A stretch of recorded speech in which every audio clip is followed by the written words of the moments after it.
do you think of the Buckeyes overall? I watched until it got to be 35-0. Then I had certainly was going to move on to other games that had more meaningful play going on. I thought that, really the big issue, as you well know, was, and it's understandable, was along the offensive line and the snapping of the football. That was so. If they've got a situation in which that's going to be the lineup next week, so if people out there don't know, Ohio State had to start 3 new offensive linemen that had never started. And because of the 3 new linemen, it also caused a shuffle in which only one player was playing in position. So Jack Miller, a very talented player, had to play center, and he obviously wasn't prepared, comfortable, and there's more to snapping a football in the shotgun than we think. We think it's just automatic. Just because we can go in the backyard, I could go in the backyard right now and throw a ball between my legs to somebody 7 yards behind me and do it pretty accurately. But I don't have a helmet on and pads, and I don't have 2 dudes breathing down my neck ready to knock me on my rear end.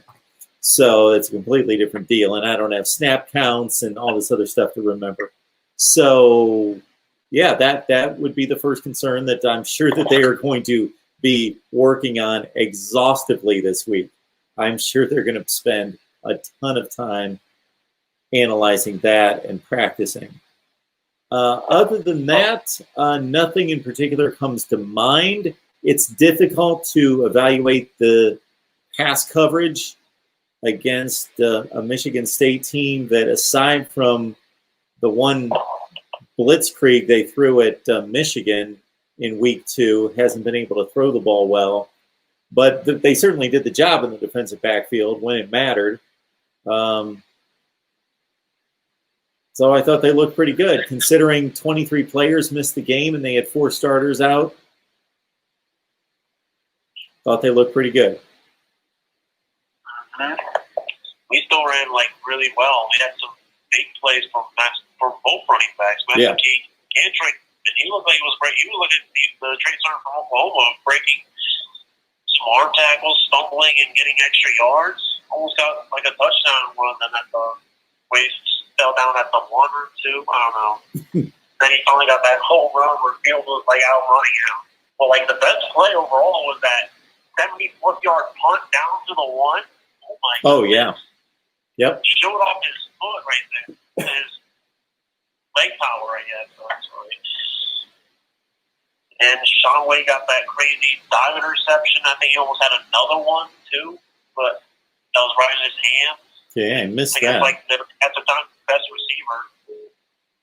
But I think, the defense looked very better, although they still had one blown assignment.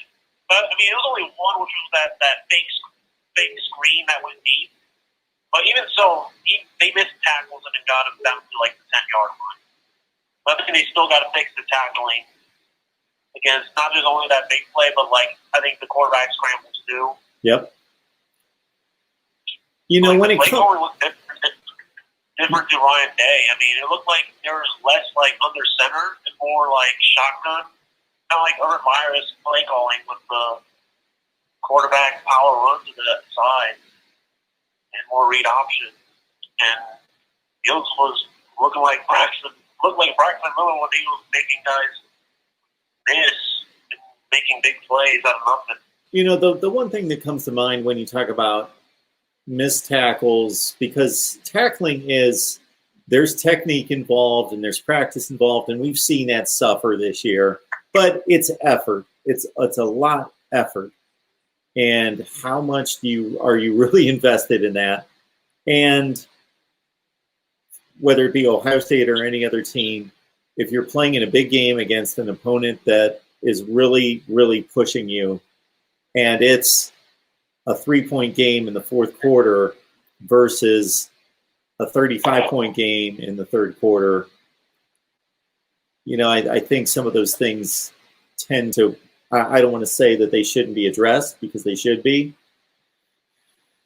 But that when the game's on the line and it's almost like they say watching the NBA and watching the fourth quarter of a playoff game and watching the defense versus at any other time, it's just different.